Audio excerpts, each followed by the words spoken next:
oreja. Para oreja. Para oreja. Para oreja. Para oreja. Esto es IE Contigo, el programa de radio del Instituto Estatal Electoral para ti. Bienvenidas y bienvenidos. Para oreja. Para oreja.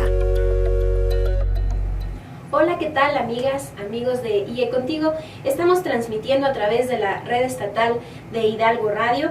Yo soy Ale Gutiérrez y voy a acompañarlos en este espacio del Instituto Estatal Electoral de Hidalgo para ustedes. Ya conocen nuestro hashtag, es Para Oreja, y los invitamos a usarlo en las redes sociales, tanto en Facebook como en Twitter. Ahí nos puede encontrar como IEEH Contigo. El domingo, por cierto, es 10 de mayo, va a ser Día de las Madres, y desde esta cabina queremos enviar una felicitación por adelantado a todas las mamás. Yo quiero compartir una reflexión de Ernest Bersot que dice: muchas maravillas hay en el universo, pero la obra maestra de la creación es el corazón materno.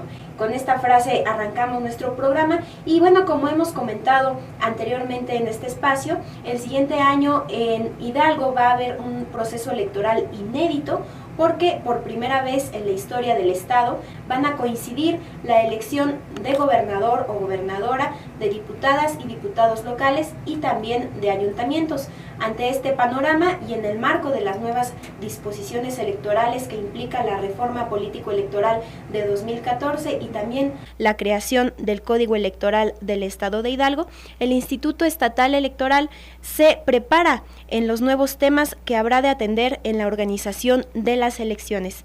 Con ese propósito, el Instituto Estatal Electoral elaboró y aprobó una serie de reglamentos que abarcan diversos temas, desde aspectos organizacionales del instituto hasta debates y candidaturas independientes, entre muchos otros puntos.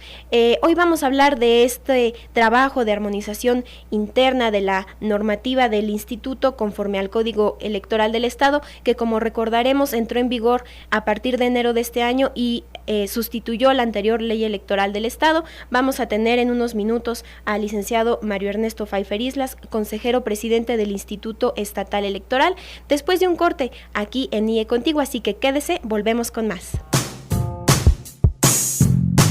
Qué bueno que sigues escuchándonos en IE Contigo. Comunícate por teléfono al 71 1 1069, 71 108 48 y al 01800 552 33 33. En Facebook y Twitter somos IEEH Contigo. ¡Síguenos! Ya estamos de regreso en IE Contigo, muchas gracias por seguir con nosotros. Como anunciábamos en el primer bloque, nos acompaña hoy el licenciado Mario Ernesto Pfeiffer Islas, consejero presidente del Instituto Estatal Electoral de Hidalgo, y él nos va a hablar del trabajo de armonización de la normativa interna del instituto conforme al Código Electoral del Estado de Hidalgo. Licenciado, gracias por acompañarnos. Ale, muchísimas gracias, y desde luego a todos nuestros radioescuchas y las personas que nos ven a través de el canal de YouTube. Desde luego, pues es un tema muy interesante. Como ya se había hecho una pequeña introducción, la armonización de una serie de reglamentos que tienen que ver con el nuevo Código Electoral. Recordemos que fue publicado el 22 de diciembre del año pasado y entró en vigor precisamente el 1 de enero de este 2005. Esto obligó a las áreas tanto ejecutivas como directivas del instituto a comenzar a realizar una serie de acciones importantes. ¿Cuáles fueron estas? Desde identificar en qué aspectos tenía que regularse el nuevo código. El nuevo código tiene la virtud de compilar no solamente el aspecto sustantivo electoral, sino los procedimientos tanto del ámbito administrativo como del ámbito jurisdiccional. Hoy ya no tenemos una ley de medios de impugnación, sino que es a través de ese código donde podemos encontrar todas las normatividades.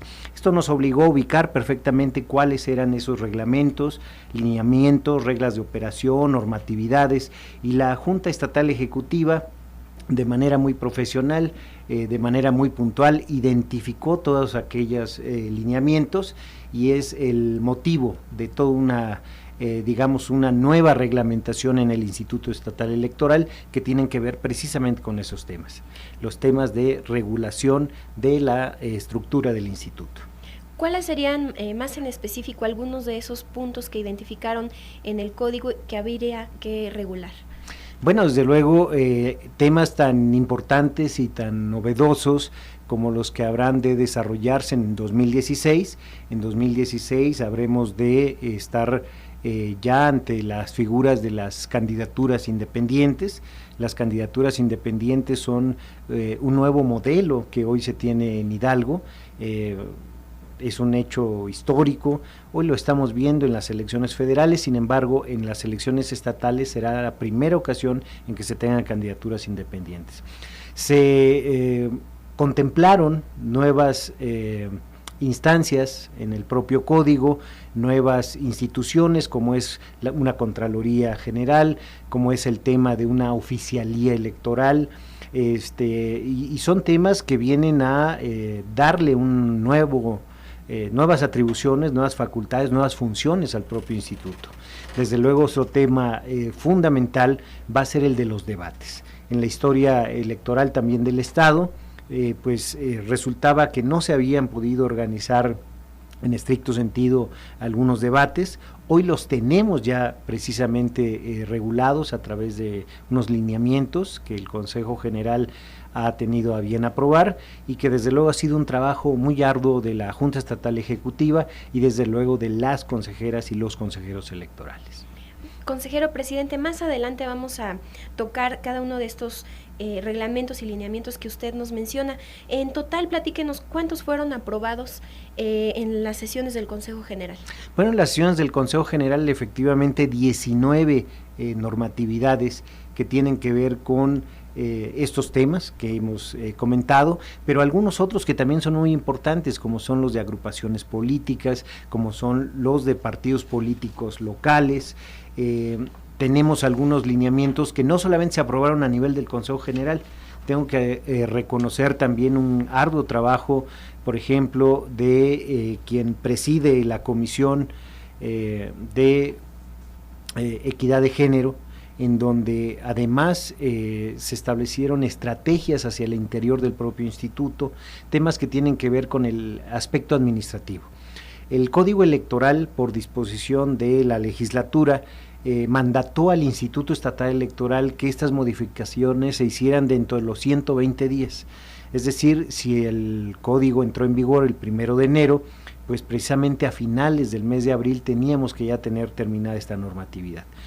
Afortunadamente cumplimos en tiempo y forma. Esto fue muy importante porque nos dio la posibilidad pues no solamente de desarrollar estos reglamentos, sino de comentar con las áreas ejecutivas y con las áreas directivas cuáles son aquellos aspectos en donde se trastocan muchos elementos.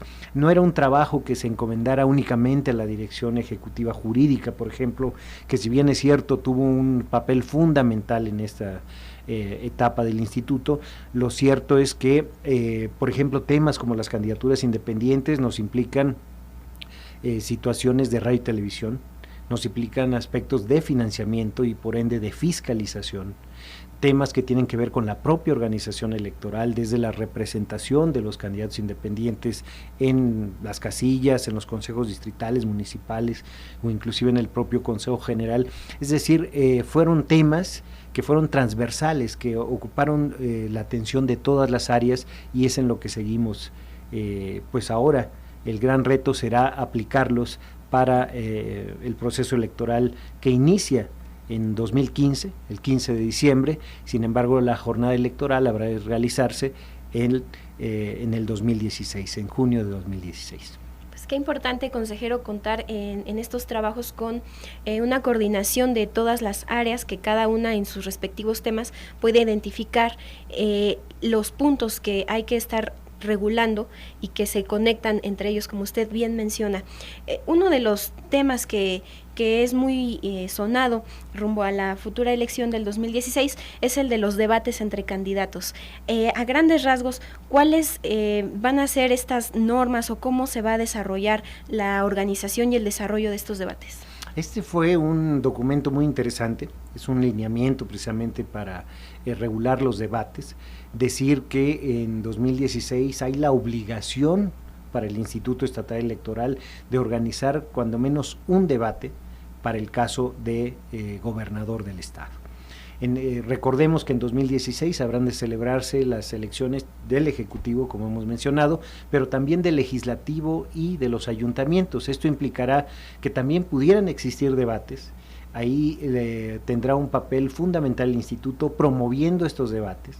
No serán obligatorios, como sí lo establece el código en el caso de la candidatura a gobernador del estado, pero precisamente para organizar toda esta serie de situaciones que deben darse en un debate, pues está en primer lugar constituir una comisión que es fundamental. Se integrará con 3 consejeros o consejeras electorales, y estos consejeros o consejeras electorales tendrán la responsabilidad precisamente de lograr, digamos, los grandes acuerdos del debate. ¿Cuáles son los grandes acuerdos del debate? Bueno, pues temas como el propio lugar donde deben celebrarse los debates, las fechas que deben celebrarse, los aspectos técnicos, ¿no? Y un tema, y algunos que son fundamentales son los propios temas del debate. Entonces a esta comisión precisamente le corresponderá hacer toda esa organización para, al final de cuentas, hacer una propuesta concreta al Consejo General, porque es facultad del Consejo General aprobar todos estos temas que hemos mencionado. Y serán ya los candidatos quienes de manera libre decidan sobre el tema. Aquí había inclusive una interpretación que permítame comentarla con nuestro auditorio. Había la interpretación de si la obligatoriedad era para los candidatos. Nosotros, después de debates de mucho tiempo, tanto en la Comisión Jurídica como en la propia Junta Estatal Ejecutiva, llegábamos a la conclusión que la obligación es hacia el instituto para organizar el debate, pero este debate además debe realizarse en condiciones de equidad. Por lo tanto, hay situaciones que pudieran inclusive llegar a derivar en la no realización del debate, como cuáles, que me parece una excepcional, que solamente, por ejemplo, uno de los candidatos aceptara, o todos los demás cancelaran, o no se presentaran en el momento. Bueno, un debate, llegábamos a la conclusión, no puede ser solamente la exposición de ideas de un solo candidato. Ese sería un supuesto, pero en el caso de que cuando menos existieran 2 candidatos, se dieran estas condiciones de equidad que hemos comentado, es decir, se tendrá perfectamente ubicado el lugar, se tendrá también regulado el aspecto de los acompañantes en el debate, la acción del moderador, que va a ser fundamental para resguardar precisamente este orden y los propios tiempos hacia los contendientes al Ejecutivo Estatal, y esto va a permitir precisamente tener reglas claras.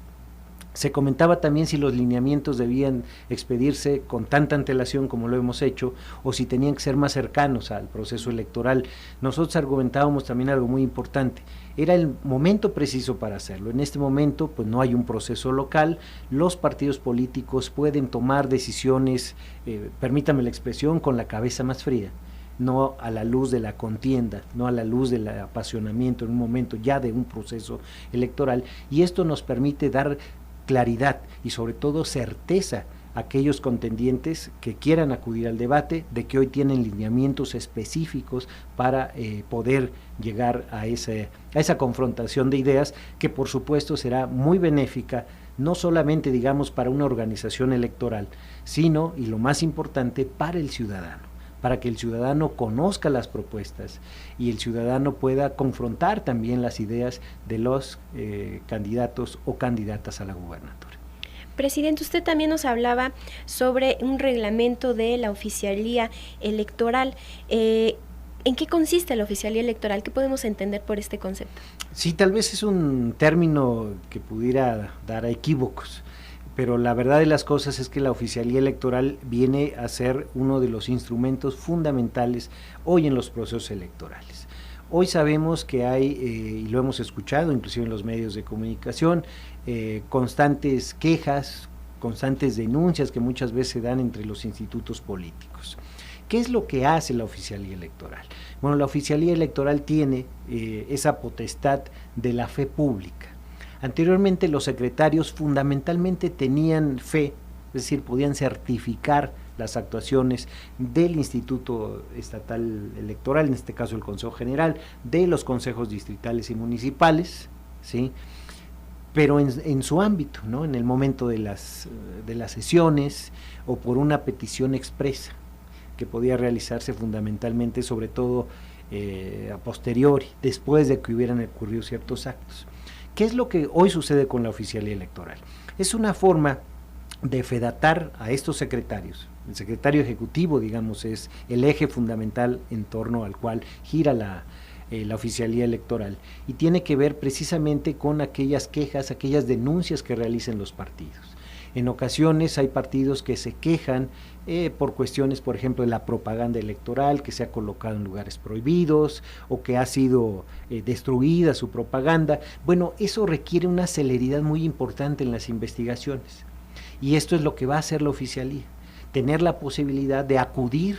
Ya no serán solamente, por ejemplo, los fedatarios públicos, digamos, tradicionales que conocemos como los notarios públicos, sino que esta oficialía electoral hoy puede precisamente realizar toda esa serie de investigaciones que nos llevará precisamente a tener mejores procesos sancionadores, es decir, que existan mayores elementos en aquellos casos en que deba, por ejemplo, sancionarse el actuar pues de un partido político o de una asociación, o finalmente inclusive hasta de algún ciudadano. Pero esta es la posibilidad que se tiene, ¿no? Digamos que la oficialía electoral, conjuntamente con el reglamento que le denominamos de quejas y denuncias, pero que al final de cuentas tiene mucho que ver con los procesos sancionadores tanto ordinarios como extraordinarios, es decir, aquellos procesos que permiten a la autoridad electoral tener las herramientas, tener los instrumentos para, al final de cuentas, aplicar la legislación con todo rigor. Consejero, si en el supuesto de que algún funcionario o funcionaria del Instituto Estatal Electoral fuera testigo de alguno de estos actos que están sujetos, ¿no?, al señalamiento de los partidos políticos o los candidatos independientes, ese funcionario o funcionaria podrá asumir la función de oficialía electoral, es decir, ¿va a poder dar fe de esos hechos? Bueno, desde luego, aquí hay algunas reglas, precisamente el reglamento tiene esa intención, y una de las reglas es, fundamentalmente son los secretarios, reitero, sobre todo el secretario ejecutivo, quien tendrá un área específica para este tema de la oficialía electoral, y serán los secretarios en los consejos municipales y distritales, pero ellos pueden delegar esa función. Al final de cuentas, me parece que cualquier ciudadano podría hacer notar un hecho que pudiera ser contrario o violatorio a la legislación electoral, pero ya específicamente, digamos, para un tema estrictamente procesal, serán estas figuras las que puedan actuar en el caso de la oficialía para finalmente dar fe. Al final de cuentas, una situación como la que usted plantea puede darse, pero sería, digamos, me parece un aspecto más bien testimonial, no sería tanto como un acto de fe pública. Entonces los actos de fe pública sí tienen que ser revestidos por la autoridad que corresponda y con las atribuciones que la propia legislación y en este caso el reglamento otorga. Consejero, el Consejo General también emitió las reglas para la operación del registro de candidaturas independientes. ¿Cuáles son estas reglas? Las candidaturas independientes es todo un tema. Veníamos antes de esta reforma que se da a nivel nacional en febrero de 2014 y posteriormente la normatividad que se hace la adecuación correspondiente en el Estado, digamos en dos grandes modelos. El modelo, por ejemplo, Quintana Roo, que hablaba de una candidatura independiente donde había una, llamémosle así, una elección primaria, o sea, había una elección entre candidatos independientes y el que resultara con mayor respaldo era el que ocupaba la posibilidad de ser postulado, pero solamente uno. El financiamiento no estaba regulado, Por ejemplo, en el caso de Zacatecas se hablaba de financiamiento específicamente privado, ¿no? Es decir, había una serie de reglas que no eran uniformes. ¿Qué pasa con la Ley General de Instituciones y Procedimientos Electorales? Nos da un piso mínimo de reglas uniformes de las cuales hoy podemos partir, y desde luego desde la propia reforma constitucional. Pero ¿cuáles son, digamos, esas reglas uniformes? Hoy las candidaturas independientes, en el caso del Estado de Hidalgo, tendrán acceso a radio y televisión. Eso es muy importante en los tiempos que, recordemos, son administrados única y exclusivamente por el Instituto Nacional Electoral. Sin embargo, el instituto estará vigilante, en este caso el Instituto Estatal Electoral de Hidalgo, de ser vigilante de que se cumplan cabalmente con la asignación de esos tiempos. Otro tema es el financiamiento. Reitero, en algunas entidades se hacía financiamiento exclusivamente privado, en otras público. En este caso ya existe la posibilidad de recibir financiamiento público por parte de las candidaturas independientes, como si se tratara de un nuevo partido político y en los porcentajes que la propia legislación establece. Esto era muy importante, digamos, fue la piedra angular. Ahora, las candidaturas independientes o el camino para alcanzar una candidatura independiente tiene que ver con diversas etapas. Una etapa es la convocatoria. Una convocatoria que habrá de expedir el instituto y en donde se habrán de establecer perfectamente y con toda puntualidad las fechas, los plazos, los requisitos que deban reunirse para ser candidato independiente. Entonces tenemos, digamos, un primer llamado que es la convocatoria. Posteriormente el código maneja una terminología que le dice actividades antes de el respaldo ciudadano. ¿Cuáles son esas actividades? Bueno, la carta de intención. Una vez que ha salido la convocatoria, un ciudadano que pretenda constituirse como aspirante, aquí voy a señalar ese término, aspirante a candidato independiente, debe solicitar precisamente esa calidad al instituto. El instituto le otorgará esa calidad, pero para otorgar esa calidad se deben reunir ciertos requisitos. ¿Cuáles son estos? Bueno, uno de esos primeros requisitos es que se haya constituido una persona moral. ¿Para qué efectos? Para que esa persona moral se haga responsable, digamos, de todos los movimientos en las actividades de ese candidato independiente. Tiene que estar registrado ante el SAT, es decir, tiene que estarse controlando precisamente los ingresos y los impuestos que deba pagar esta candidatura. Y bueno, desde luego después vendrá lo que es el respaldo ciudadano. El respaldo ciudadano tiene que ver precisamente con que los ciudadanos apoyen a esta persona para ser candidato y así obtener su registro, que digamos es la última etapa. Registrarse como candidato independiente en las mismas fechas que los partidos políticos y contendiendo en las mismas etapas de campaña que realicen los partidos.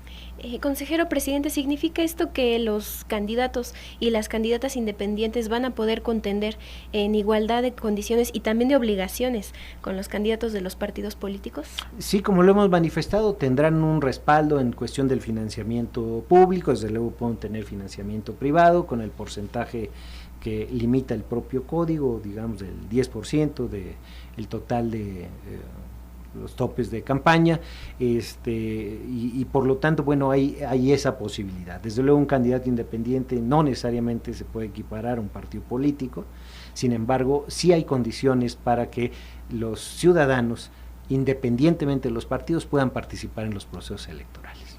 A 3 minutos de tener que despedirnos, ¿cuál sería el mensaje para nuestros radioescuchas con relación a estos trabajos del instituto preparándose para la contienda? Y también preguntarle si todos estos nuevos reglamentos y lineamientos están disponibles para la consulta de cualquier ciudadano. Sí, desde luego, contesto la última pregunta y tiene que ver con la publicidad. Uno de los acuerdos que el propio Consejo General estableció fueron que todos estos elementos fueran debidamente dados a conocer a toda la ciudadanía en la página web del instituto, ahí los pueden encontrar.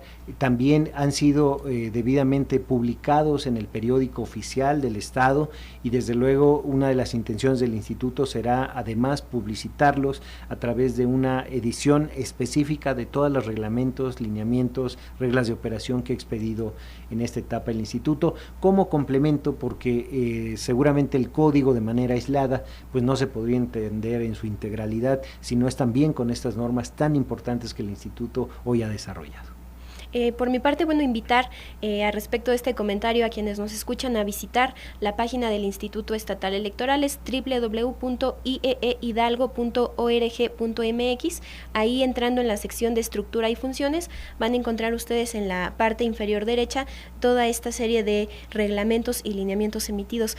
¿Algún mensaje para despedirnos, consejero? Bueno, pues muchas gracias a nuestro auditorio, desde luego a este equipo que liderea la consejera Isabel Sepúlveda y todos los que lo integran, desde luego a Katy, a Liceo Guillermo, y desde luego a usted, Ale, esta posibilidad de poder compartir con la ciudadanía temas tan importantes que habrán de sustentar y fundamentar la próxima elección en el 2016, en donde habrá de renovarse el Poder Legislativo, el Poder Ejecutivo y los 84 ayuntamientos del Estado. Gracias, presidente. Por mi parte, también invitarlos a seguirnos en Twitter. La cuenta del Instituto Estatal Electoral es @IEE_Hidalgo, y ahí también encontrará usted los tweets donde se publican los reglamentos de los que estamos hablando, así que puede informarse ahí de manera más detallada del contenido de toda esta serie de nuevas normativas. Muchas gracias a todas y todos quienes hacen posible este programa. Mi nombre, Ale Gutiérrez, y no se pierda nuestra siguiente transmisión. Que tenga muy bonito fin de semana.